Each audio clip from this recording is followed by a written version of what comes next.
اللہ الحمد للہ والصلاة والسلام علی رسول اللہ اما بعد۔ زکوٰۃ اسلام کا تیسرا رکن اور ایک اہم دینی فریضہ ہے۔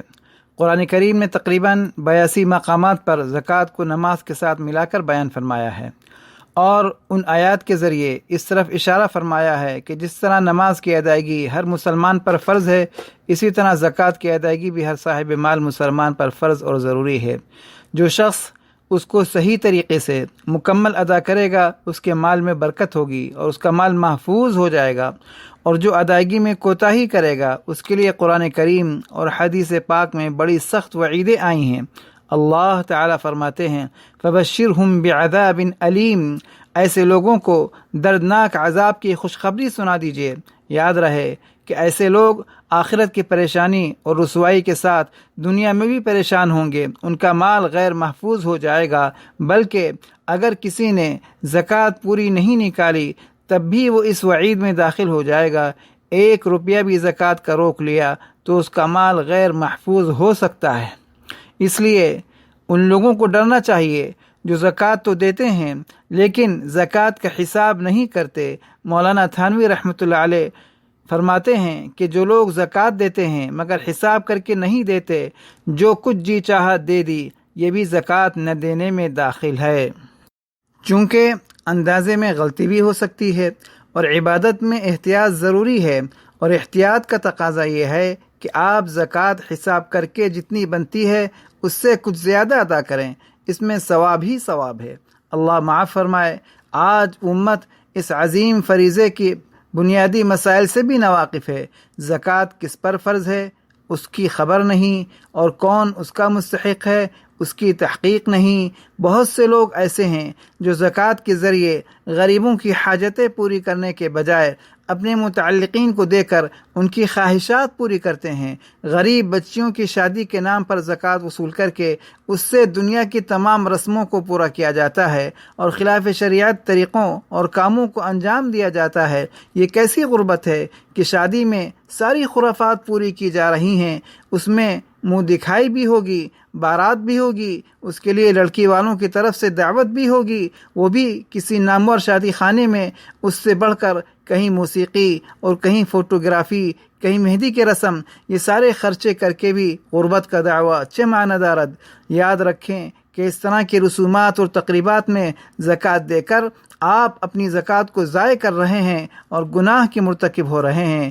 آج کی اس نشست میں زکوٰۃ کے تعلق سے چند اہم اور ضروری مسائل بیان کرنا چاہتا ہوں تاکہ ہماری زکوٰۃ صحیح طریقے سے ادا ہو اور ضائع ہونے سے بچ جائے۔ ایک مسئلہ یہ ہے کہ زکوٰۃ کس پر فرض ہے اور زکوٰۃ کا نصاب کیا ہے۔ مزید یہ بیان کیا جائے گا کہ زکوٰۃ کن چیزوں پر فرض ہوتی ہے، اور زکوٰۃ حساب کرنے کا آسان طریقہ کیا ہے، اور سونا اور چاندی اور زمین وغیرہ میں کس دن کی قیمت کا اعتبار ہوگا۔ اسی طرح زکوٰۃ کی تاریخ کیا ہوگی اور اس کی ادائیگی کب واجب ہوگی، اور زکوٰۃ کا مستحق کون ہے، اور شریعت میں غریب سے کیا مراد ہے۔ پہلا مسئلہ یہ ہے کہ زکوٰۃ کس پر فرض ہے۔ بہت سے لوگوں پر زکوٰۃ فرض ہوتی ہے لیکن مسئلہ نہ جاننے کی وجہ سے وہ یہ سمجھتے ہیں کہ ہم پر زکوٰۃ فرض ہی نہیں۔ زکوٰۃ فرض ہونے کے لیے کسی بڑی رقم کا مالک ہونا شرط نہیں ہے۔ خوب سمجھ لیں کہ شریعت نے زکوٰۃ کا ایک نصاب مقرر کیا ہے، جو شخص اس نصاب کا مالک ہوگا اس پر زکوٰۃ فرض ہوگی، چاہے وہ شوہر ہو یا بیوی ہو، باپ ہو یا بالغ اولاد ہو، کسی کمپنی یا فیکٹری کا مالک ہو یا ایک چھوٹا سا ملازم ہو۔ اگر وہ نصاب ہے تو زکوٰۃ اس پر فرض ہے۔ اب سوال یہ آتا ہے کہ زکوٰۃ کا نصاب کیا ہے۔ زکوٰۃ فرض ہونے کے لیے شرعاً چاندی کے نصاب کا مالک ہونا کافی ہے، کیونکہ وہ اقل النصابین ہے۔ سونے کا نصاب معیار نہیں ہے، یعنی جس شخص کے پاس 52.5 تولہ یعنی 612 گرام چاندی یا اس کی قیمت کے برابر نقد روپے یا زیور یا سامان تجارت ہو، اس پر زکوٰۃ فرض ہے۔ 52.5 تولہ چاندی کی قیمت ہر سال بدلتی رہتی ہے۔ آج 27 شعبان مطابق 30 مارچ 2022 کے حساب سے چاندی کی موجودہ قیمت تقریباً 1600 سعودی ریال یا 92,000 پاکستانی روپے یا 41,000 انڈین روپے کے برابر بنتی ہے، اور اس میں علاقوں کے لحاظ سے کچھ فرق بھی ہو سکتا ہے، اور اسی طرح ہر سال زکوٰۃ کے دن کے ریٹ کا اعتبار ہوگا۔ لہذا اگر کسی شخص کے پاس مذکورہ نصاب کے بقدر نقد روپے ہوں، یا اتنی قیمت کا اس کے پاس زیور ہو، یا اتنی قیمت کا اس کے پاس سامان تجارت ہو، تو اس شخص پر زکوٰۃ فرض ہے۔ اسی طرح اگر کسی کے پاس نصاب سے کم نقدی اور ساتھ میں تھوڑا سا سونا ہو، یا کچھ چاندی ہو، یا کچھ سامان تجارت ہو، اور سب کی قیمت کا مجموعہ چاندی کے نصاب کے برابر ہو جائے، تو اس پر بھی زکوٰۃ فرض ہے۔ اس کو کل مال کا 40واں حصہ یعنی 2.5% حساب کر کے زکوٰۃ میں دینا ہوگا۔ اس مسئلے میں بہت سے لوگوں کو غلط فہمی ہو جاتی ہے، جس کا ازالہ بہت ضروری ہے۔ بعض لوگ یہ سمجھتے ہیں کہ جب تک ان کے پاس 7.5 تولہ سونا یا اس کی قیمت کے برابر نقدی نہ ہو تو زکوٰۃ فرض نہ ہوگی۔ یہ بہت بڑی غلط فہمی ہے۔ آج کل تو عموماً جس کے پاس 1 تولہ سونا ہو اس پر بھی زکوٰۃ فرض ہو جاتی ہے۔ خوب اچھی طرح سمجھ لیں کہ سونے کا نصاب اس شخص کے لیے ہے جس کے پاس صرف سونا ہو، چاندی یا مال تجارت اور نقدی میں سے کچھ بھی نہ ہو، اور ایسے لوگ اس دنیا میں بہت کم ہوتے ہیں۔ بس اگر کسی شخص کے پاس کچھ سونا ہو اور ساتھ میں چاندی یا نقد پیسے اگرچہ 5 روپے ہوں یا کوئی اور قابل زکوٰۃ چیز ہو، تو پھر سونے کے نصاب کے بجائے چاندی کا نصاب چلے گا۔ اس لیے آج کل تو 1 تولہ سونے پر بھی زکوٰۃ فرض ہو جاتی ہے، یعنی اگر کسی کے پاس 1 تولہ سونا اور آدھا تولہ چاندی ہو تو اس پر زکوٰۃ فرض ہوگی۔ اسی طرح اگر کسی کے پاس 1 تولہ سونا ہو اور 5 روپے ہوں تو اس پر بھی زکوٰۃ فرض ہے، کیونکہ اس مجموعے کی کل مالیت آج کل 52.5 تولہ چاندی کی قیمت سے زیادہ ہے۔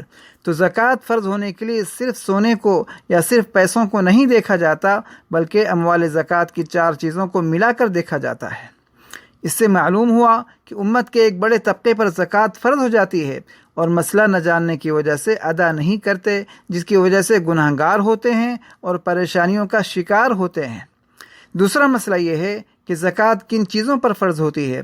اموال زکوٰۃ میں مویشی بھی ہے اور زرعی زمین کی پیداوار بھی، لیکن یہاں ان چیزوں کا بیان کرنا مقصود ہے جو عام طور پر لوگوں کے پاس ہوتی ہیں اور ان پر زکوٰۃ فرض ہوتی ہے، اور وہ 4 چیزیں ہیں: نقدی، کیش پیسے، سونا اور چاندی سامان تجارت۔ نقد پیسے، کیش، چاہے وہ ملکی ہو یا غیر ملکی کرنسی، بینک میں ہوں یا گھر پر یا کسی اور کے پاس رکھے ہوئے ہوں، یا مستقبل کے کسی منصوبے کے لیے رکھے ہوئے ہوں، جیسے اپنی شادی یا بیٹی یا بہن یا کسی اور کی شادی کے لیے رکھے ہوئے ہوں، یا گاڑی یا رہنے کے لیے مکان خریدنے یا بنانے کے لیے رکھے ہوئے ہوں، یا حج کرنے کے لیے۔ اسی طرح کمیٹی اور BC میں جمع کیے ہوئے پیسے، یا کسی کو تحفہ دینے کے لیے پیسے رکھے ہوئے ہوں، یا کسی کو قرضہ دیا ہو اور واپس ملنے کی امید ہو، یا انشورنس پالیسی میں حرام ہونے کے باوجود جمع کیے ہوں، ان سب چیزوں پر زکوٰۃ فرض ہے۔ دوسری اور تیسری چیز سونا چاندی، چاہے وہ زیور کی شکل میں ہو یا سکے ہوں، برتن ہو یا بسکٹ، چاہے خالص ہو یا اس میں کھوٹ اور ملاوٹ ہو، چاہے وہ استعمال ہو رہا ہو یا نہیں۔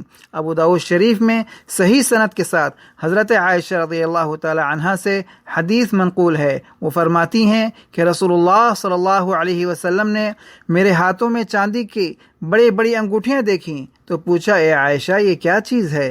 میں نے جواب دیا کہ یا رسول اللہ، میں نے یہ بنوائی ہیں تاکہ ان سے میں آپ کے لیے زینت اختیار کروں۔ آپ صلی اللہ علیہ وسلم نے پوچھا، کیا تم اس کی زکوٰۃ دو گی؟ میں نے جواب دیا کہ میں نے اس بارے میں نہیں سوچا۔ آپ صلی اللہ علیہ وسلم نے فرمایا، اگر تم زکوٰۃ کی ادائیگی سے غفلت کرو گی تو جہنم میں جانے کے لیے یہی تمہارے لیے کافی ہوں گی۔ اس حدیث میں صراحت ہے کہ زیور استعمال کے لیے ہو تب بھی اس پر زکوٰۃ فرض ہے۔ چوتھی چیز جس پر زکوٰۃ فرض ہے وہ مال تجارت ہے۔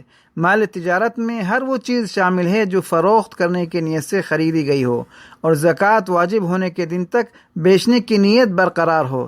لہذا اگر کسی شخص نے بیچنے کی نیت سے کوئی پلاٹ خریدا یا کوئی مکان خریدا، چاہے کئی سال بعد بکے، یا گاڑی خریدی، تو اس مکان اور پلاٹ اور گاڑی کی مالیت پر یعنی موجودہ قیمت مارکیٹ ویلو پر زکوٰۃ ہر سال واجب ہوگی۔ اسی طرح اگر کسی نے کاروبار میں پیسہ لگایا ہے اور سرمایہ کاری کی ہے یا سیونگ سرٹیفکیٹ لیے ہوں تو اس پر بھی زکوٰۃ واجب ہے۔ اسی طرح شیئرز پر بھی زکوٰۃ فرض ہے۔ اگر کسی کمپنی کے شیئرز فروخت کرنے کی نیت سے خریدے ہوں تو وہ بھی مال تجارت میں داخل ہیں، اور اس صورت میں پورے شیئرز کی بازاری قیمت پر زکوٰۃ واجب ہوگی، اور اگر کچھ نفع ہوا ہے وہ ابھی تک باقی ہے تو اس کی بھی زکوٰۃ دینا ہوگی، اور اگر خریدتے وقت اس کا مقصد سالانہ منافع حاصل کرنا ہو، فروخت کرنے کی نیت نہ ہو، تو اس صورت میں کمپنی کے منجمد اثاثوں جیسے بلڈنگ اور مشینری کا تناسب معلوم کر کے اس کے بقدر منہا کر دیں اور باقی کی زکوٰۃ دیں، اور اگر معلوم نہ ہو سکے تو احتیاطاً شیئرز کی پوری قیمت پر زکوٰۃ ادا کرنا ضروری ہوگا۔ اب ہم آپ کے سامنے زکوٰۃ حساب کرنے کا آسان طریقہ بتا دیتے ہیں۔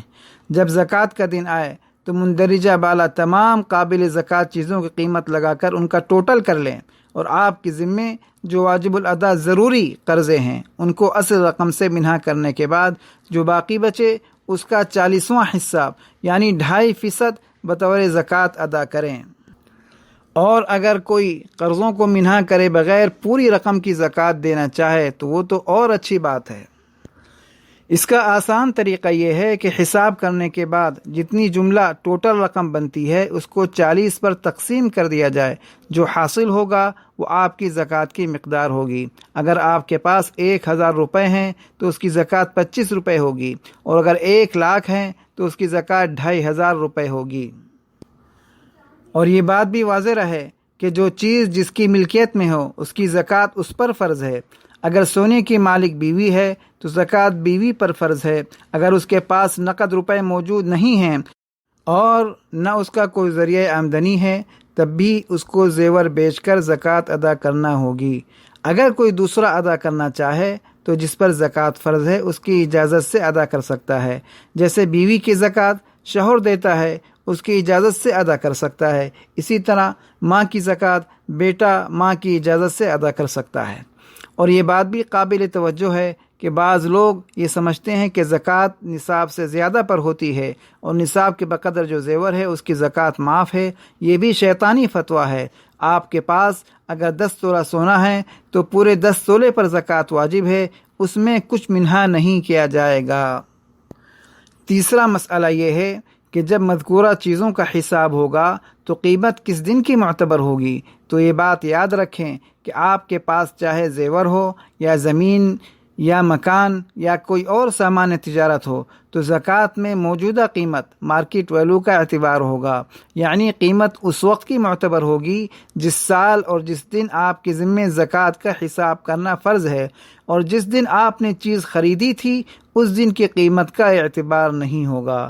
مثلا ایک پلاٹ آپ نے کئی سال پہلے 10 لاکھ کا خریدا تھا اور اب اس پلاٹ کی قیمت 50 لاکھ ہو گئی، اب زکوٰۃ 50 لاکھ پر نکالی جائے گی۔ اسی طرح اگر سونا ہے تو زکوٰۃ کے دن کی قیمت کا اعتبار ہوگا، اگر شیئرز ہیں تو اس کی موجودہ قیمت کا اعتبار ہوگا۔ اب زکوٰۃ کے تعلق سے جو بقیہ اہم مسائل ہیں انشاءاللہ اگلی نشست میں ان کو بیان کیا جائے گا۔ اللہ تعالی ہم سب کو سمجھنے کی اور عمل کرنے کی توفیق عطا فرمائے۔ وآخر دعوانا ان الحمد للہ رب العالمین۔